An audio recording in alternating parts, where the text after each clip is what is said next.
can borrow my suit, and he's got a spare helmet over there, and I literally do it with my trainers. 25 minutes at Albert Park in the CRA, and I was like, this is like a slow parade. He's like, no, you can go as quick as you like. Hello and welcome back to another episode of The Apex, the weekly podcast and editorial by Custodian, which is the all-in-one platform to manage and protect your car. I'm Archie, and today I have the pleasure of introducing Jarrah Venables. Jarrah spent 8 years at Goodwood, orchestrating car content for the Festival of Speed and the Goodwood Revival, before he branched out and set up the Endurance Racing Legends series in collaboration with Peter Auto. He also spends his time sourcing and selling some of the world's finest competition cars. Hello, Jarrah. How are you doing? Yeah, I'm well, thanks. Thanks for having me on. And a nice introduction. I hope it was all right. Absolutely fine. Yeah, very flattering. Yeah. It's a pleasure. I love podcasts. I do a lot of road miles, so podcasts are a constant source of entertainment for me. Yeah, no, that's good, and it's nice to be doing it here as well with the chevron in the background. And it's fairly attractive as backdrops go. It's a pretty good one. I love chevrons. I'm biased, but that's one of the prettiest cars to come out of the '60s as racing cars go. It's quite a rare one as well, isn't it? Yep, they built 5 like that. Only built just over 50 generally in total, but that one had the Cosworth engine, not the BMW. Okay. And I think it's probably the only one we know about that actually still runs it. So it's a pocket rocket sort of screamer engine. So good fun thing. I said in my intro, orchestrating car content for the Festival of Speed and the Revival. I don't know if that's content, accurate. Basically anything with wheels and an engine that moved and that didn't move. So in the Festival of Speed context, it was everything that ran up the hill. From a historic perspective, through to modern manufacturer content. It was supercar run. It was karting, Steeler Festival concourse, the rally stage, the motorbikes. It was all of that. And Revival is obviously all of the stuff going around the track, the stuff off it as well. It was special displays. One of my first jobs was at Revival was. What was it called now? It was like basically a sort of a period sort of taxi rank, but it was made up of jeeps and old people pretending to be taxi drivers and ferrying people around the event. And so you were kind of deciding what cars would appear essentially. Yeah. So it's Goodwood. It's sort of put together pretty slightly differently to most events. It's curated, I suppose. So we would start out. Bit like menu planning, I suppose, saying right next year, what anniversaries occur and which are the big ones we have to focus on, and is that anniversary better celebrated at festival or revival or today members meeting as well? And if we're going to do that, how are we going to celebrate it? Which cars, drivers, that sort of thing. So you have to research all of that and go, okay, that's our dream, mix of cars and people. Can we deliver that? Then play sort of deal maker a little bit by saying, we really want your car to come back, please. It'll be amazing driving up the hill. You wouldn't mind if we put this other driver in it, would you? I would drive it a little bit, but it was great to put this original driver in, or this other guy, and there'd be a lot of that. So it's funny because I imagine, if someone was to approach you and say, we want to run your car at Goodwood, well, that's pretty, that's a good honor. Or was it quite difficult to get people to sometimes? It's sort of easier in a way at the Revival because you're talking to people who want to race their cars. Festival of Speed, it's a different event. So if you go to the effort of taking your car, in some cases across the Atlantic or from Australia to an event, there's a lot of effort involved. And so you have to very much sell the idea to them that it's an amazing garden party, which it is, an incredible occasion and a real privilege to drive at and be at. And sort of gloss over, the fact that you'll drive 6 times up the hill and it's about 60 seconds a shot, And if you look at it from that perspective, you go, sorry, what's the effort? It's a long way to come. But in reality, it is fivefold because it's like you drive up the hill. If you've ever had the privilege of going up the hill during the event, it's a bit like driving down the main straight at Monaco or Le Mans, where there's so many people. It's sort of quite mind-blowing. Have you driven up the hill? I did, a couple of times. Mostly over the years in officials' cars and things like that. But I was very lucky to, having not not working there, going along for fun, drive a friend's Viper GT2 car up there year before last. It's my favourite livery on a Viper. It's a PlayStation. Yep. I love that one. So that was a pretty cool experience. I imagine it's also a bit nerve-wracking though, because if the crowds are there, like, God, don't stuff it in the bail. Do you know what I mean? Yeah, generally there's not really, if you're going to make a mistake, it's going to cost you severely, and you don't want to damage a car. Generally, let alone someone else's car, and really not in a public forum like that. So I think it's one of those things where if you start thinking about them, the risk, what could happen. This is dangerous. It's a slippery. You're going to jinx it. I just, you start thinking, don't do this, and when you start going, you forget everything and just enjoying the moment. But very cool. No, definitely. And I sort of, obviously having grown up not far from here, and I was going to Goodwood since I was a kid. When you're there, it's like, it's an enormous event. Everything seems to run very smoothly when you're there. But I imagine it's probably quite a stressful job, or? Yeah, it's a relentless thing to be involved in. The team there, when I was there, were incredible, hardworking people. Real sort of, there was a real, everyone, muck in and help out attitude, no matter what time of day it was. And I'm sure that's still the case, now. It's a special environment, what you're doing, it's a bit like, you'd look at, like you'd wander through, I don't know, an airport, for instance, and you only notice the bits that are in your immediate vicinity. You don't see any of the behind the scenes sort of machinations of how the place functions. You don't see that at Goodwood, but unless you work there. And then you see everything, working, even though it's not behind the scenes as such, you just never notice it. You never notice it, But it's a complex, sort of thing. Was there ever a time when I don't know, you would sort of, a car didn't show up or something? Do you know anything? My first year actually. Oh really? I'd been recruited in April, I think it was, in 2005, and that year was, I think, 50 years of the Chrysler 300, or 60 years, something like that. And I'd been tasked with organising a display at the Revival, because Chrysler were a sponsor of one of every Chrysler 300 variant, the various B, C, D, F letters. And it hadn't been done before, I think, ever in Europe, and probably not many times elsewhere. I imagine, a good number of them were rusted out. And anyway, so that was the thing. And it was going to be a parade around the track and a display. And I hunted an amount of hours I had to, spend scouring, the world for these really mint variants of examples of each variant. From Finland to, one guy in America, in the middle of, it's kind of nowhere, I think, sort of vaguely, sort of a couple of hours away from Chicago. That guy, he was pretty elderly, and I got in touch with him, and he had, the club said, he's a great guy, he's got Concours one, he's had it for decades. Cool, great. And I said, he said, yes, I'll come along. What's this place? I'm going to a castle with a lord. Like, he's a castle. Like, does he have a crown? Can I meet the lord? And I was like, yes, he doesn't have a crown. Well, I don't think so, but yeah, absolutely, sure.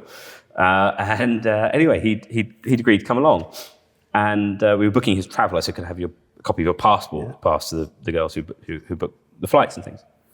I don't have a passport. And it's like, oh, you don't have a passport, really? No. And I remembered him saying, when I was in England. I said, but you've been to England before. It's like, when I was in England last, you didn't need a passport. I was like, well, when were you here? 1944. Oh, okay, that makes sense. Anyway, we got him an emergency passport, and we shipped the car here, and there was some, I can't remember, shipping issue. And the boat, instead of coming to Southampton, it was diverted to Holland or something, and it stayed there for days. The car arrived on the Monday after the event. So we had this poor guy, flew over with his only wife, and no car. So we've had, not many, but we had one or two things like that. That's always a bit of a tricky one. Did you get to meet Lord March, though, or he had a nice time? He was disappointed there was no crown, but he did see the sort of, I suppose, it's like a castle. It's not exactly a very large house, but it's sort of like a castle. He was convinced it was a castle.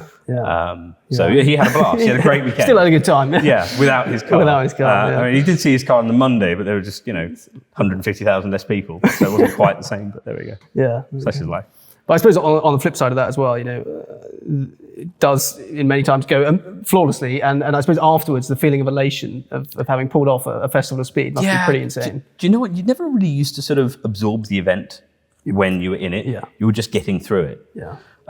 Because there's always a million little snagging issues. Oh, I've left my passes at home, or this thing's happened, or this guy's turned up, my friend's driving, he hasn't signed on, you can't drive without signing on, and all these little things. And I'd watched back then it used to be on, I think it was ITV or something, like a highlights show, sort of a week later, and I'd genuinely watch that to see what happened at the event. Yeah. The same for Revival, really. I'd try and catch a few races here and there, but it would literally be, if I watched the full duration of 4 races, that was a lucky weekend. Yeah. Particularly awkward when you're coming to like prize giving. Who should we give like driver of the weekend to? Did you watch the race? No. Did you? No. who drove well? So that it was an amazing experience. It's like saying it's hard, but you're not complaining in the moment. No, definitely not. And I'd imagine the sort of people, the connections you got to make, the sort of circle you built. I never asked for anyone's autograph, which is, some people go, "You're crazy. All of the drives you must have." I said, I completely understand people who collect autographs, and it's a fantastic thing of signed helmets and posters and stuff like that. But I said, for me, I'd have these moments of completely random where I'd end up having tea and scones with Sterling and Susie Moss, or, I'd be sat next to dinner having a steak with sort of, I don't know, Derek Bell or Andretti or someone, and you just think, you couldn't give me all of the autographs in the world, I wouldn't swap them for that. Yeah. That kind of unique, random moment. Yeah, sort of intimate but private as well. So I have an awful lot of really fantastic memories. Yeah. I have huge fond memories then. It was a chapter that I loved, and Yeah. And so you were there about 8 years, is that right? It was it was 8.5. It was 9 seasons. Oh, okay. Basically. Yeah, something like that. Yeah. October 2013 was when I moved on. Yeah. I loved it, but I suppose for me it's a bit like, I don't know, baking a cake. You could have a set of ingredients, and with that set you could make so many different cakes. But eventually you think, I've done this one before. Yeah. And I'd wanted new challenges and a bit more variety, and it was I'd felt like I sort of had all the great experiences I needed to have there. I never had a plan of how long I'd stay. I genuinely thought I'd stay 2 or 3 years, and I suddenly sort of looked up one day and was like, crikey, I've been there like 8 or so years. And I spent like a year or so trying to figure out what the next step would be, because it's a bit like, to me, working at Goodwood was like, driving for Ferrari and Formula One. It's like anywhere else felt like it would probably be a step down. Yeah. So, yeah. But the next step for you was to go and set up the endurance racing legends. Well, it was a little bit. So I'd wanted variety was key to me as the next step. And fortunately, the Duke, LM as we've known him then, was supportive enough that when I said, look, I really want to try something else. I love the place. It's kind of horrible thing. I just like go and that's it. And we ended up figuring out some arrangement where I stayed as a consultant in a gradually sort of diminishing role for 3 years, which gave me, the sort of reassurance of still being kind of around at Goodwood and training opposite other people and so on, but having the variety to just pursue anything else. And one of the first other things I did was to organise what was, I suppose, the genesis of Endurance Racing Legends, or ERL as it's become known, which was a demonstration back then for 90s GT cars at the Silverstone Classic in 2013. And that was my first sort of other thing, really. And the Endurance Racing Legends series, obviously, for people who aren't familiar, how do you sort of explain what it is? So ERL, as I call it for short, is basically a series for 90s and noughties endurance racing cars, so GTs and prototypes of the type you would have seen racing at Le Mans, Daytona, Sebring, in the iconic championships like BPR, FIA GT, etc. So there's LMPs, LMP1, LMP2 as they're known colloquially, GT1, GT2. Of different eras. So there's a huge number of variety in shapes and sizes and colours and sounds and all of that. And it's obviously rich, it's a really rich period of endurance racing. I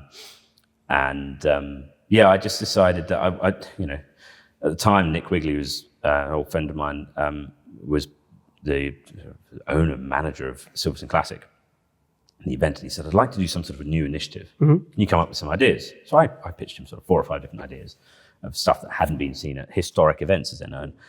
And that was one of them. He said, "Well, which would you do?" And I said, "Well, this, because I think that their cars were always popular when we had them at Goodwood, and you never really see them aside from the odd McLaren F1 at Goodwood or a 911 GT1. I said they must be out there. They can't have all been destroyed."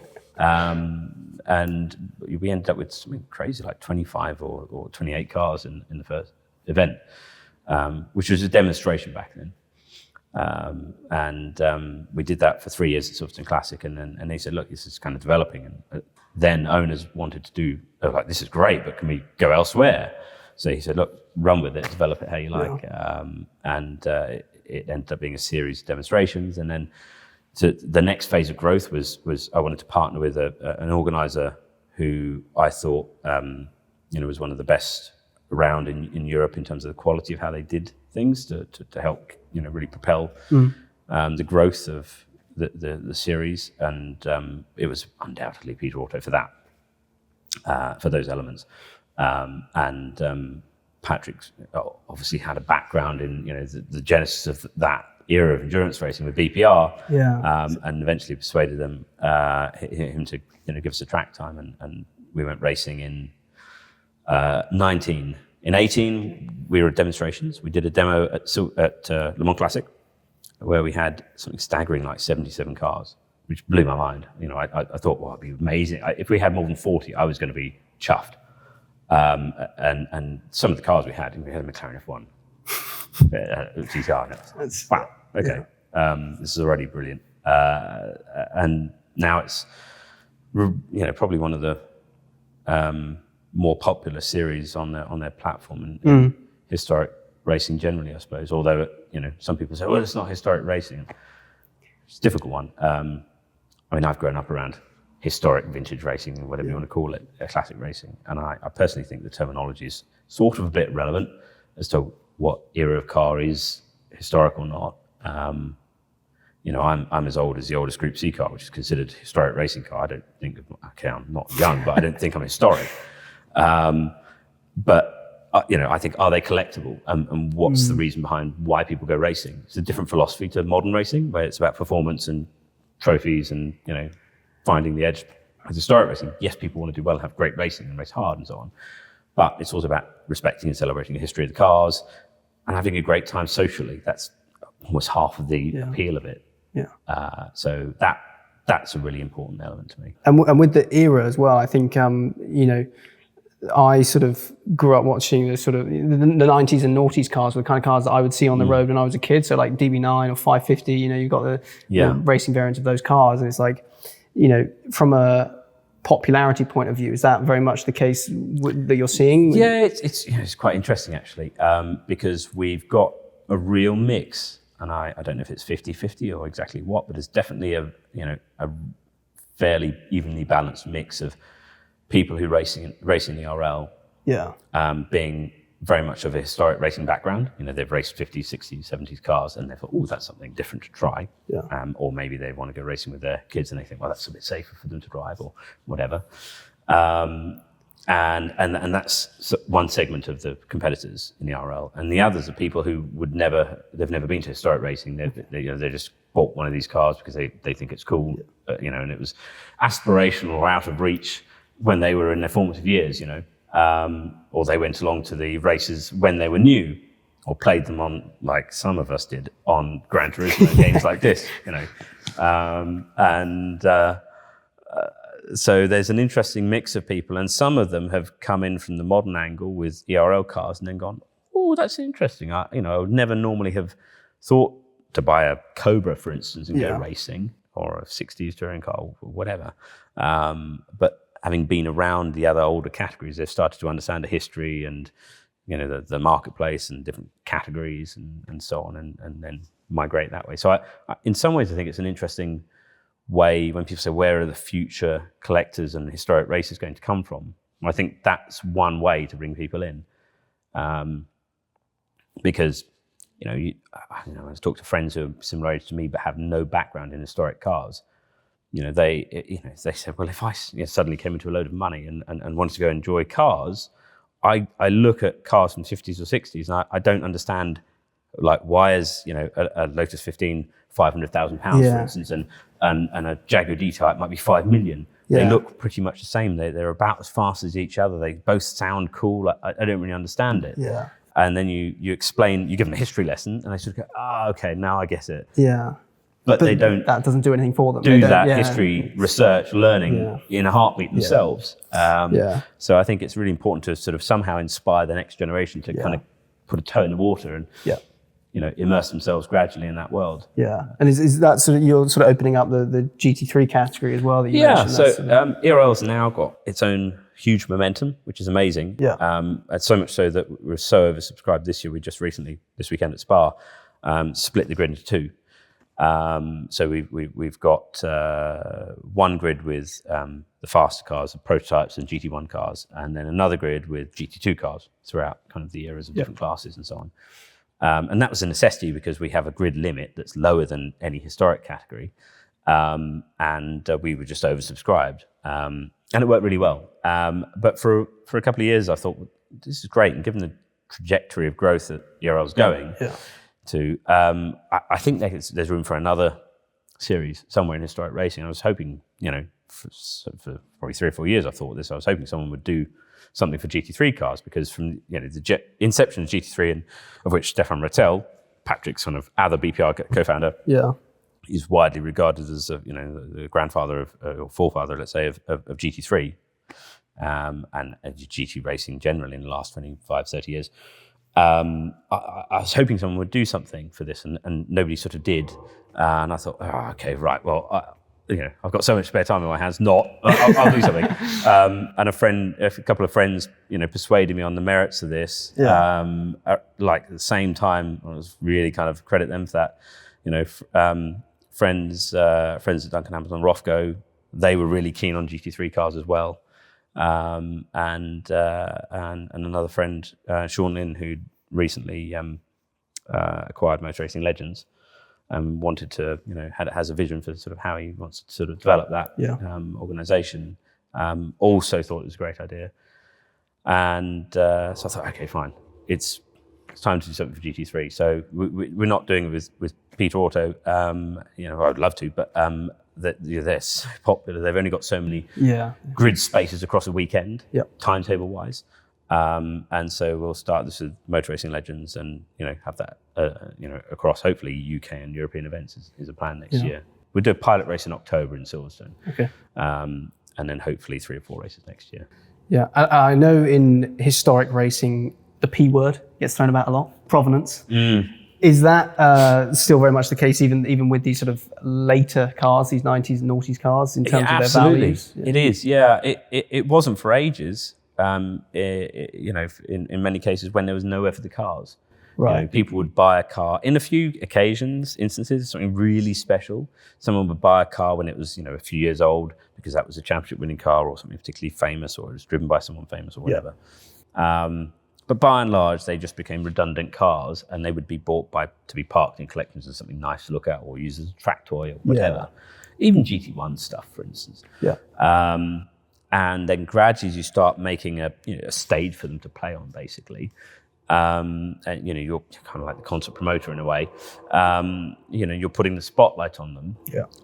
And then people start to go, okay, right, well, they start to do some research, and they go, oh, that was a really, important year, or that championship was important, or, whatever, that team, livery, sponsor, whatever. It's like anything, really. Provenance matters. It doesn't matter whether it's cars, watches, art. I mean, take a look at a Daytona, right? Why did the Paul Newman one go for $20-something million when most of them are, I don't know, $20,000, $30,000? The same watches, but that person who bought that watch wanted that particular watch, and that's what it's all about. And it's the same with cars. So people do value that. And the interesting thing is that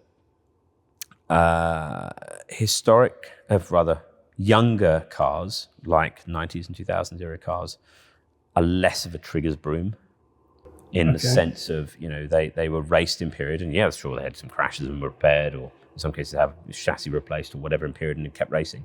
But when they were retired, aside from a few accidents, one or two might have had here or there on a track day or something, they generally did nothing. They weren't historic raced for decades where stuff could have happened. And now they're raced in historics, last, let's say, 5, 6, 10 years, whatever. It's in a digital age. Like 30, 40 years ago, if you were racing your car and you had a crash, oh well, put it on the trailer, take it home. There's invariably nobody taking photos, or maybe there might be one or two, but it was literally a physical photo. And so evidence would have fixed it up, and off you go. And then it might be today, people go, it's a really original car. You go, yes, we believe it's a really original car because you go on the best evidence you have, right? Yeah. But nowadays, you're in a historic event and you crash into a wall, and there's sort of 100 people with their smartphones go snap. There's no way of, even if you wanted to, there's no way to sort of get away with like trying to hide it and say, it wasn't as bad as it was. It's all HD and 4K and everything. So I think for a lot of people, that gives them some sort of comfort knowing that it's less likely that stuff could have happened to a car to impinge on its originality, and it's a little bit easier to do that research because of stuff in the digital age.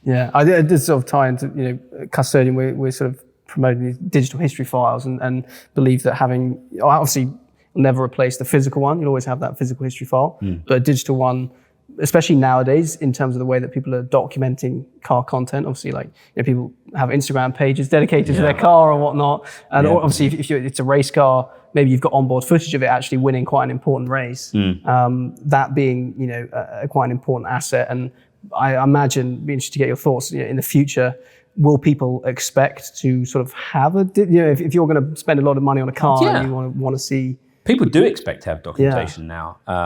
Absolutely, in physical copies and in physical copies and digital forms as well. We do it. I think a lot of people probably do it. We try and back up stuff digitally as well as having a physical copy as a kind of insurance, really, just in case. And I think a lot of collectors increasingly are doing that. And it makes it easier when you come to buying and selling a car if you can go, right, that's the file, physically, and that's relatively easy if it's all in one place. Or you can go click, right, everything in that folder online is to do with the car. Photos, documentation, all sorts of evidence or invoices. It absolutely matters.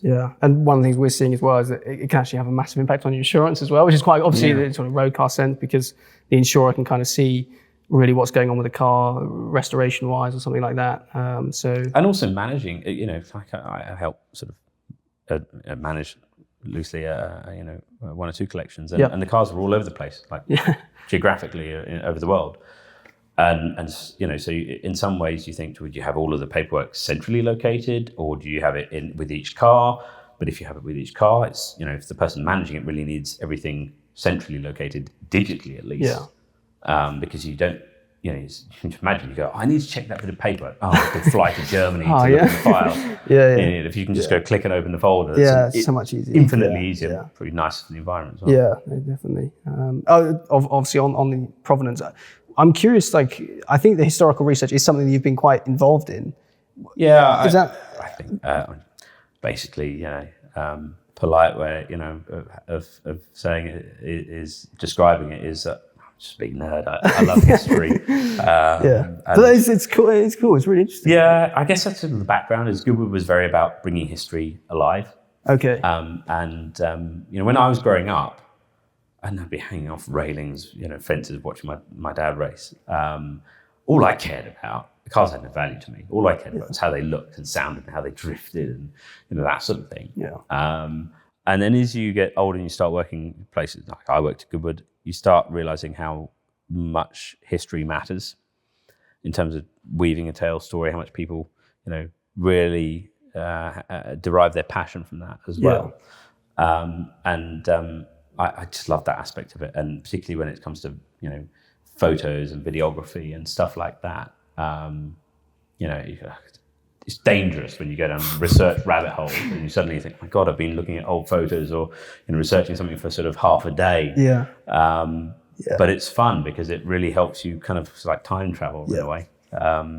And we all wish we could have been there in a certain moment in time. You can't, but you do the next best thing. Yeah, definitely. And on the racing side as well, I know you've raced some pretty interesting cars. Someone told me that you raced a 250 short wheelbase Ferrari. Is that true? Yep, two of them actually. Sounds incredibly boastful. It's not meant to be. I've raced and driven cars beyond my wildest dreams of what I expected, certainly given my abilities. I'm okay, but I'm not professional at all, and a far cry from it. But I've never had a rule. I've never ever asked to drive someone's car. Okay. And I won't change that. So I've just been ridiculously lucky when family friends, clients have said, yeah, come and do this race with me or drive that car. And then you gradually sort of, I suppose, develop a reputation for being relatively safe and sensible, Yes. And yeah, I've raced a couple of short wheelbases. Was that at Le Mans? Or? One at Goodwood and one at Le Mans. Okay. And pinch me moment, 250F, 250 LM, and Jaguar D-Type at Le Mans. Okay. Which was that's something. If you'd have told me when I was 10, I'd have thought you were really smoking something. Yeah, but obviously you've driven cars and you don't just turn up and jump in a 250 LM for the first time. But when you approach that car from a driver's point of view, you're about to go and race at Le Mans. Do you have to approach it differently because obviously it's such a valuable car, or are you braking earlier? You're not taking it to the red line, or don't think about the value. Okay. Otherwise you'll completely intimidate yourself out of it, and you'll go hide in the nearest dark corner. Yeah. How I would approach it personally is that I respect it as a piece of history. Okay. And I'd like to hand a car back in exactly the condition that I got into it. Yeah. But I respect it as a piece of history, and it's a bit like if someone said pick up that famous painting and move it over there. You're not just going to sort of swing it around. You're going to be sort of careful with it. Yeah. And so you manage the risk in that sense. But equally, my way of coping with a sort of inevitable, I suppose, pressure of don't screw this up, because A, it's a really valuable car, and B, it's more than that in a way. It's really historically important car in a lot of the cases, was to kind of take myself back to my kind of childhood mindset of they have no financial value.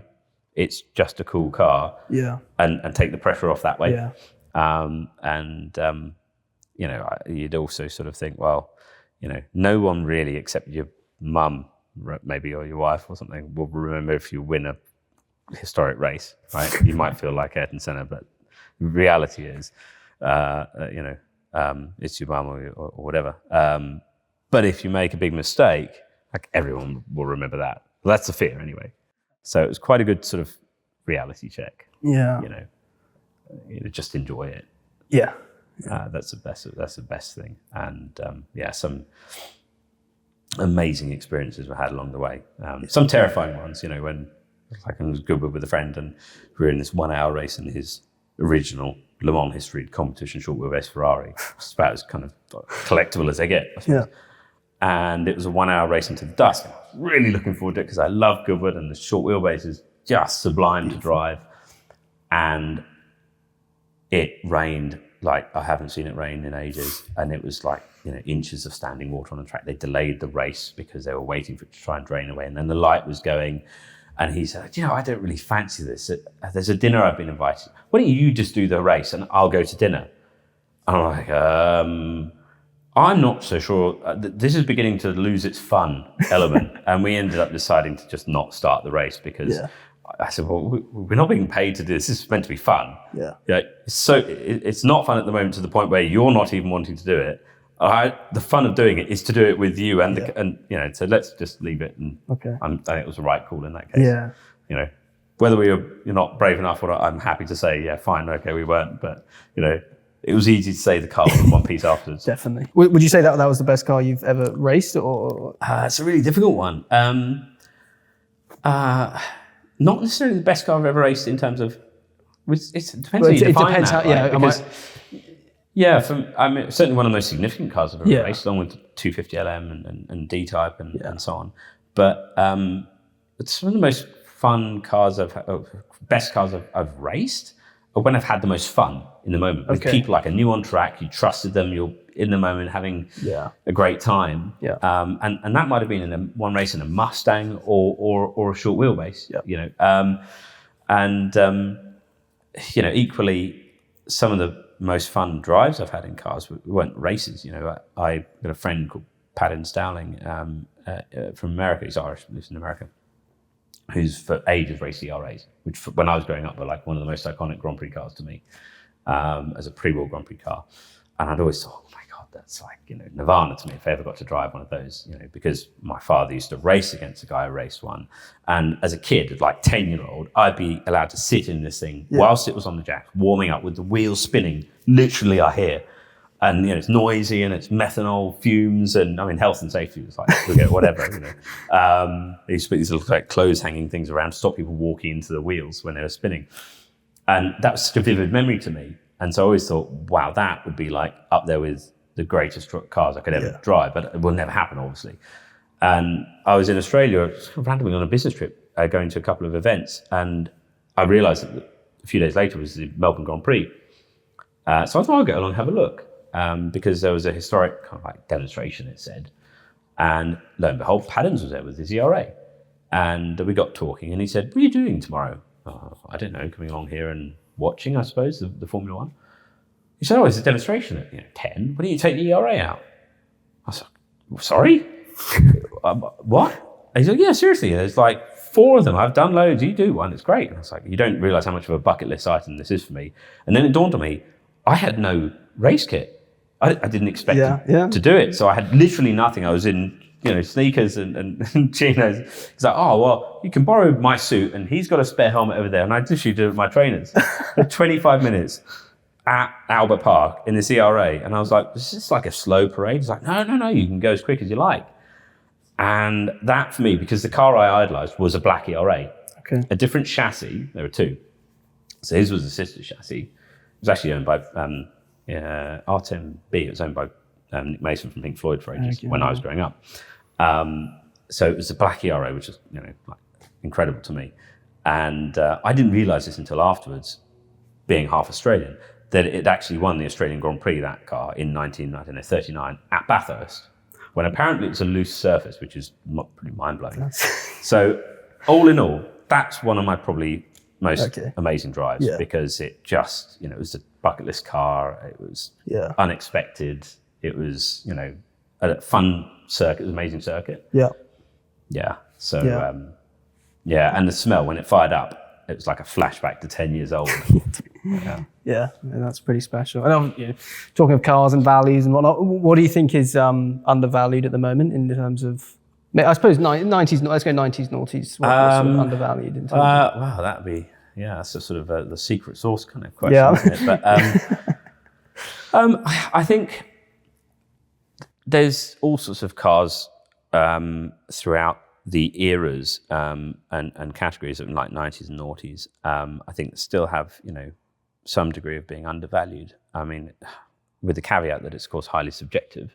But what's interesting is that there's various cars throughout any era of motorsport history where they never quite achieved their potential in period because they needed a bit more development, or they maybe could have done with a better team or driver, or they just had bad luck or whatever.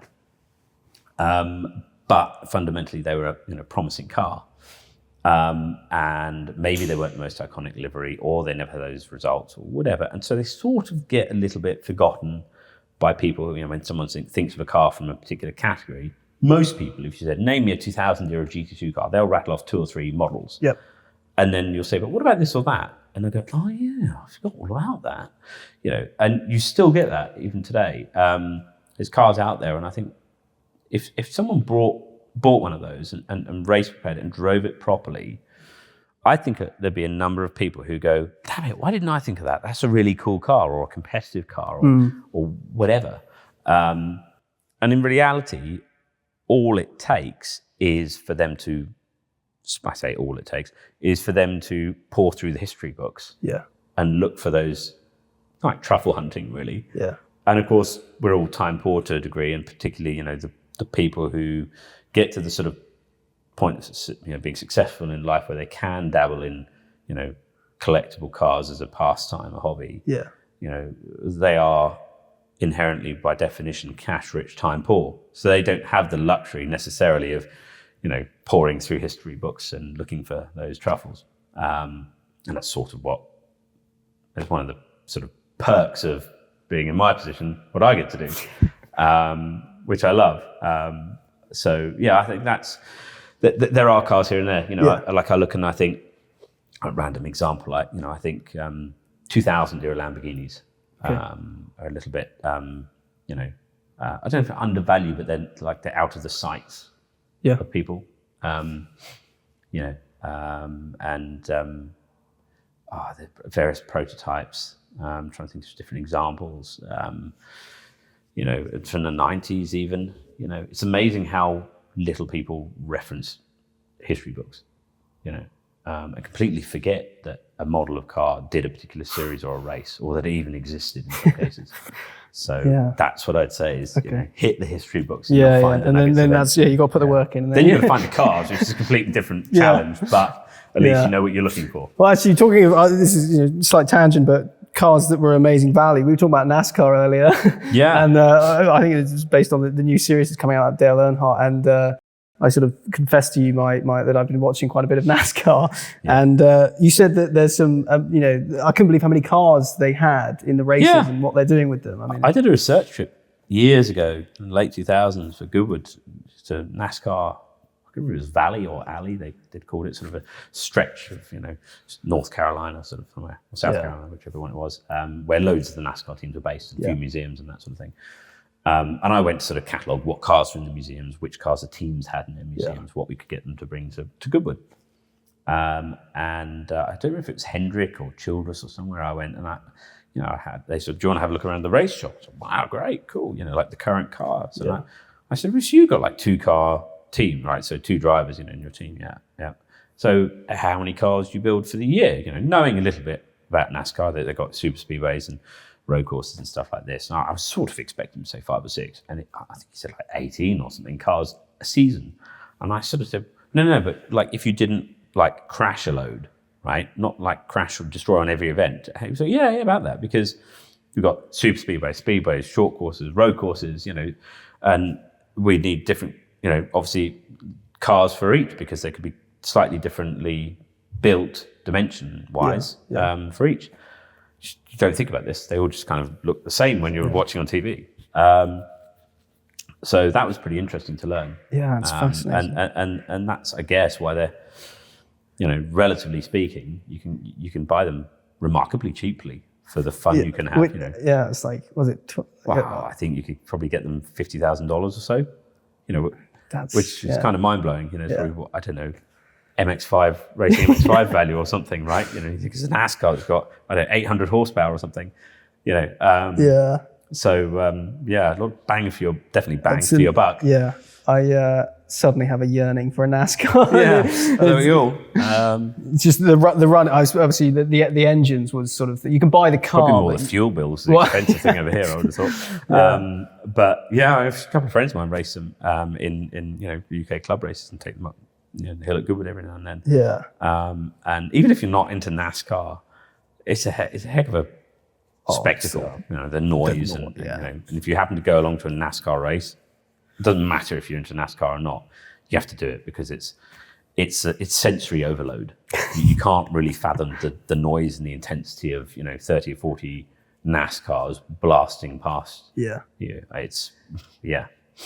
No, you can watch Talladega Nights with Ricky Bobby, but it doesn't compare to being there and hearing it, seeing it, smelling it, the whole experience. Yeah, it's a different world, but an entertaining one. Yeah, no, definitely. So to finish up, I was going to ask you some quick fire questions. Yeah. What is your favorite circuit? I'd say it's probably got to be Spa. Okay. And for a few reasons. I think elevation for me personally really makes circuits.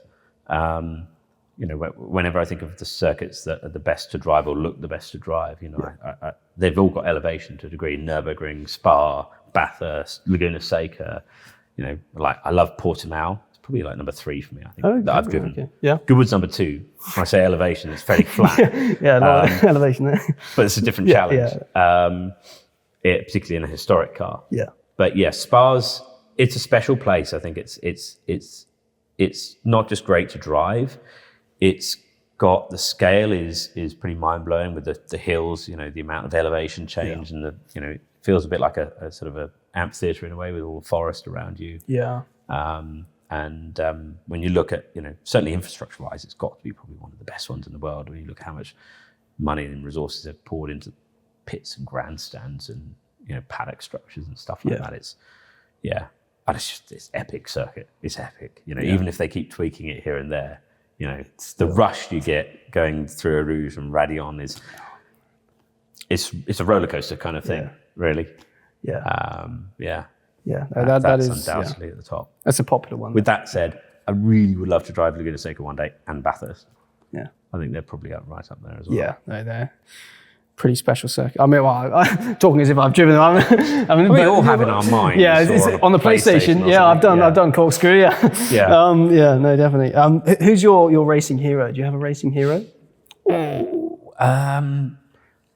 In current terms, or like, you know, who was a famous racing driver when I was growing up. Gosh, that's an interesting one. I sort of lived in the history books a lot more. So I kind of wish I'd seen some people racing when they were racing at the time, rather than getting to know them later on and then, you know, looking in the history books to see what they drove. You know, when I was growing up, I was in awe of Senna. I didn't particularly love how ruthless he was at the time, but you know, he was in a different league, like everyone says. There was a guy in historic racing who, to me, I kind of, you know, he was like my kind of vintage historic racing hero. Was a guy called Duncan Ricketts, because he raced the black ERA, not the one I drove, but the sister car. Okay, yeah. And he may as well have been like to me as a kid, he may have well have been like the Ayrton Senna sort of guy. Okay. And he did it all on a shoestring. Yeah.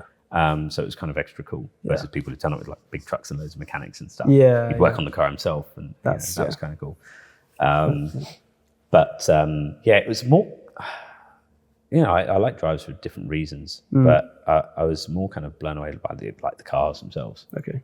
You know, and like I'll never forget. You know, I would watch Formula One, and I'd look at the Marlboro McLarens. Right? And my dad finally. He was in the historic racing background, right? Finally, after begging and pleading, took me to a Grand Prix. It was a Thursday practice, I think, at the British Grand Prix in about 92, 91. And I remember being dumbstruck, thinking, have they painted those McLarens? They look completely different on the TV at home. And we must have just had a really rubbish TV, but they were a completely different colour to me. And I was like, oh my God, they're like sort of fluo orange. I thought they were red and white at home. Like they must have had rubbish TV. That was pretty mind blowing. And also I realised that the sound of Formula One cars back then, you know, sound is everything to me. I was like buzzing from the sound of I remember it vividly, between the bridge and Copse Corner on the outside, and just the noise of them coming past was like hairs were standing on end for like hours. Yeah. And I was sort of hooked on. I was always hooked on noisy cars, but particularly high-revving noisy cars. Yeah, no, I'm so glad that I sort of got to watch the end era of like the mid-2000s Schumacher era, you know, Formula One. Yeah. I'm so glad I caught that, you know. Yeah, if you look at my YouTube search history, there's lots of, you know, Formula One from the 90s and noughties particularly for sure, with high-revving engines. And I lust for that. I didn't really, it's a bit like the golden era. It's not the golden era when you're in it. Yeah. You just take it for granted. And now I think, what I'd give for Formula One cars to sound like that again, you know. They're spectacular, but not a patch on them sound-wise. No. I suppose final question. If I feel like you're going to hate this question, what's in your dream 3-car garage? If I had to, that's a tough one. Can I have by era and by category? So I'll end up with about 30 different cars? No. Damn. Okay. I think without doubt, a competition short wheelbase, or a short wheelbase at least. Okay, yeah. Ferrari, because interesting. Okay. they don't have a bad angle. You could drop your kids at school in them, go on holiday, race them, rally them. They're sublime to drive. They have a fantastic noise. They're special. For sure, one of those. So that's one. Yeah. I have a real soft spot for a McLaren F1. Okay.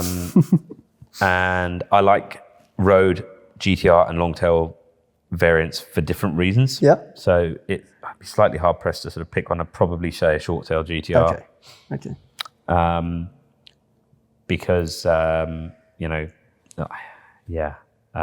videos of them racing at Le Mans, which I never saw them race at originally, which I had, pretty epic. Yeah. And I'd probably go for, if I say garage, I'm not going to drive it on the road. I'd probably go for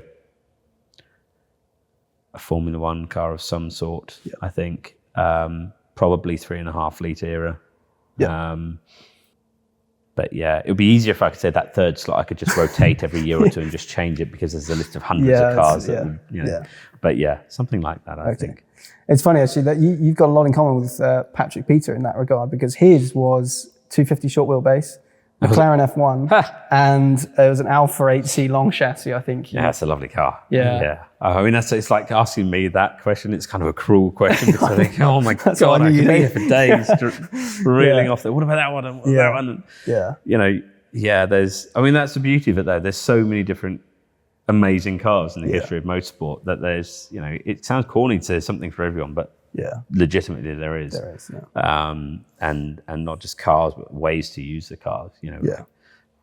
When I was growing up, it was vintage racing and historic racing, and the odd meet you at a pub on the first Sunday of a month type of thing, and that was it. There was one or two rallies maybe.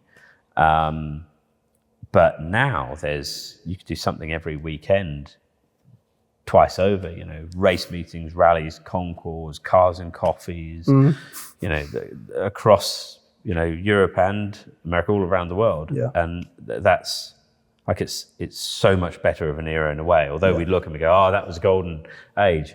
In a way, in terms of celebrating the cars, very much, there's this thing in my kid's bedroom that my wife put up.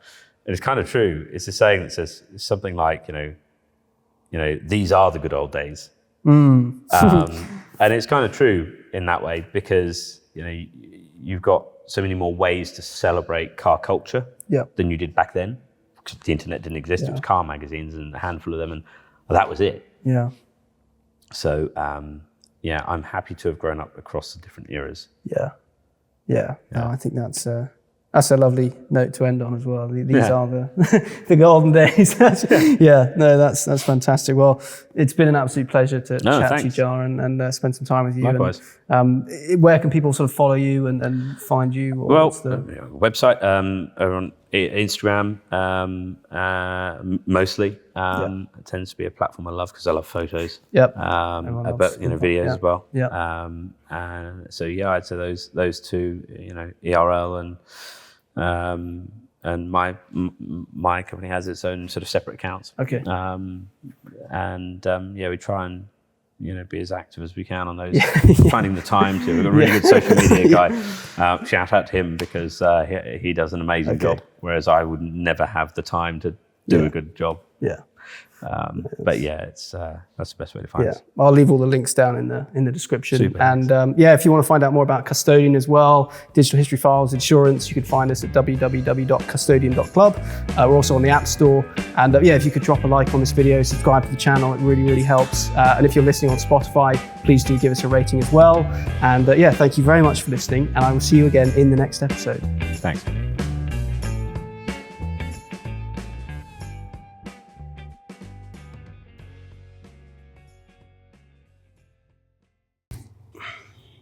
You got water? I'm good with that one, yeah.